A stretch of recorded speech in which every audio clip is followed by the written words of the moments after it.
No Child Left Behind Act's significance. In 2002, President Bush signed the No Child Left Behind (NCLB) Act. The purpose of this law is to provide students with a strong enough education in elementary and secondary schools to meet the increasingly growing standards of the society through focusing on results accountability, increased freedom for states and separate communities, effective methods of education, and diverse choices of parents. The effectiveness of NCLB for students, their parents, teachers, and the general public has been widely debated.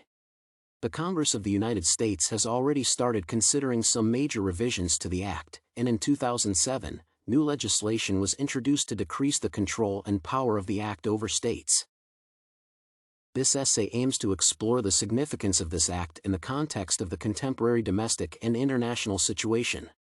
It will also concentrate on the results that the program has achieved throughout the years of its existence to analyze its effectiveness. One of the most important aspects of the NCLB Act is the increased requirement for teacher quality. The new qualifications included state certification and license, as well as fulfilling such requirements as obtaining a bachelor's degree and passing the subject knowledge tests in the areas they teach. These new requirements evoke certain difficulties and dissatisfaction for various reasons.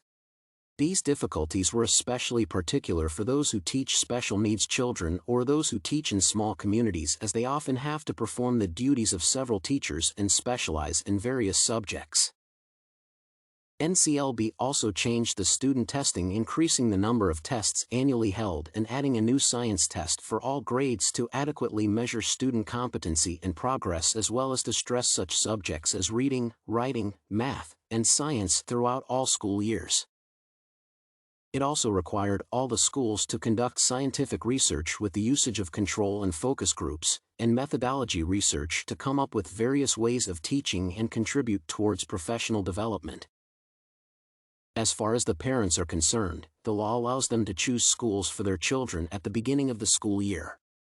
This was claimed to increase educational opportunities for children, since the schools were required to submit the information to the parents about the school's yearly performance, as well as provide information to the parents in case of their children were taught by teachers who lacked the qualifications required by NCLB.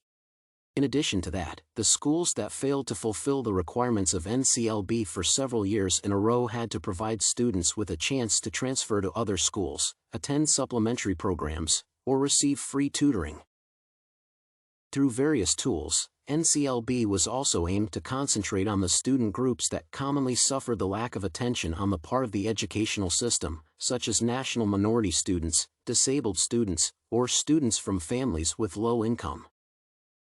On the other hand, the NCLB Act also faced extensive negative feedback. First of all, such comments occurred due to the inability of the government to fund its program.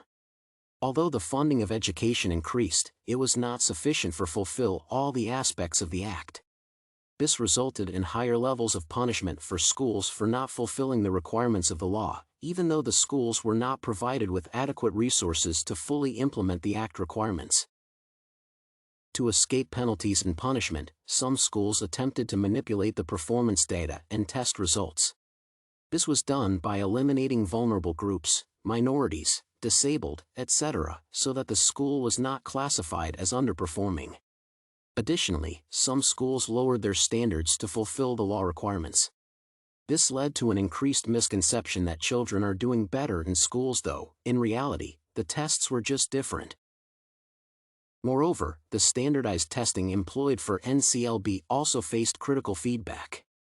Often, instead of teaching the subject itself, teachers instructed students on how to pass the test, providing them with a minimum and strategies needed for test completion. Such doings hindered the effective evaluation of NCLB, often providing incorrect results that did not coincide with the real state of affairs. Although it is clear that NCLB is aimed to tailor the educational system to the contemporary requirements, it lacks consistency and should be subjected to further improvements. Accordingly, various programs of the Act improvement have been offered by a variety of activist groups. A statement known as a Joint Organizational Statement on No Child Left Behind was signed in 2004 to draw the attention of the government as well as the general public to the issues of NCLB. The main argument in this statement was that the law's emphasis needs to shift from applying sanctions for failing to raise test scores to hold states and localities accountable for making the systemic changes that improve student achievement.